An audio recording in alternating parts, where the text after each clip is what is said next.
Evangelical rapture trauma. Yeah, I've got some of that. I'm going to share it with you. It's a crazy story. Also, trigger warning. I'm going to share some of that, so, take care of yourself. What is the rapture? Well, you got to know two things about it. Number one, it's not real in any way or in the Bible at all. Number two, the basic idea that was invented by a guy named John Darby is that at some point towards the end of the world, all the Christians will disappear, leaving all of the non-Christians to suffer horrible, horrible things. So here's the story. I am a kid. I am at a Christian summer camp as a youth, actually, a teenager. And every night we have a worship service that has a pastor that's preaching, teaching us about different things about Christianity. This pastor, for whatever reason, was going to talk to us about the end of the world every night. And we were in the second night of what he called the tribulation period, which, if you want to know more about that, Google it. It's a lie. It's dumb, but check it out if you want. So here's what he's told us. He says that at some point in the future, there will be an audible, loud sound of a loud trumpet. And when you hear that sound, all of the people who are truly Christians will be taken up to be with Jesus, and all of the horrible things that he has been telling us about just plagues and pestilence and just scary, scary things, all of that will happen to all of the people who are left on earth. Now, he's one of these preachers that builds up to stuff like this, right? He is sort of increasing his pace and his volume.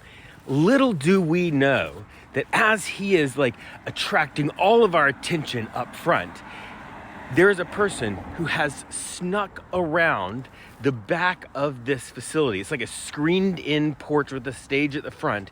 And so behind everyone, somebody has snuck holding a vuvuzela. If you've ever seen one, there's these long horns that they sound at like soccer games and stuff like that. They're super loud. So a person has snuck around to the back of about 200 teenagers and is ready, standing ready with this horn. And then the trauma. The pastor quotes this verse in the Bible, and he has somebody ready at the light switches. And he says, like a thief, the whole verse is, in the twinkling of an eye, like a thief in the night, Jesus will meet everybody in the sky, something like that. He says, in the twinkling of an eye, like a thief in the night. He stops in the middle of a word. When he does, the lights go off. It's completely dark, and the person behind everyone with the vuvuzela sounds it super loud. And in one of the more creepy moments of my life, it is absolutely quiet. Like scary quiet.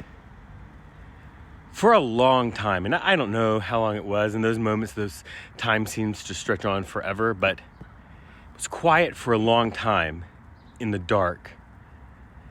And what broke the silence was the sound of teenagers crying. After the crying started, the preacher started back in, inviting everybody to come down and get right with Jesus. An altar call for repentance and all of the things. And we all went down. We all got saved. I got saved 10 times that night. I mean, I was very, very afraid. And this is how these sort of theologies end up being weaponized and turned into tools that inflict trauma. And I don't care how you slice it. I don't care how much you believe that if people say some magic prayer that they're going to go to heaven and be with Jesus. That was wrong. That wasn't just wrong, that was evil. That was traumatizing children. That was not okay. And I'll tell you, for me, for years, I had nightmares about the rapture. I had living nightmares in the daytime when I showed up and people weren't where they were supposed to be. I thought maybe I was left behind. Maybe I was going to go to hell. Maybe I was going to experience all of those things. That's what these theologies do to people.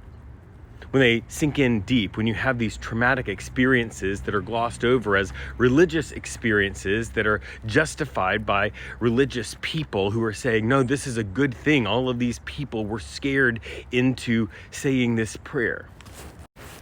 And I share this for really a couple of reasons. Number one, I'm not keeping people's secrets anymore.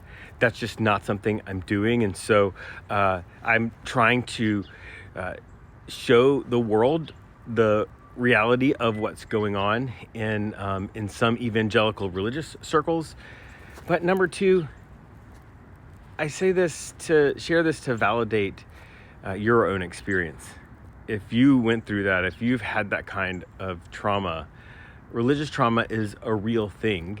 And I guess also, if you still believe in God, just know that that was not okay, that God didn't condone that. And if you're still struggling with all of that, there are therapists that specialize in religious trauma syndrome. That's a real thing. You should see them because I can tell you, it helps.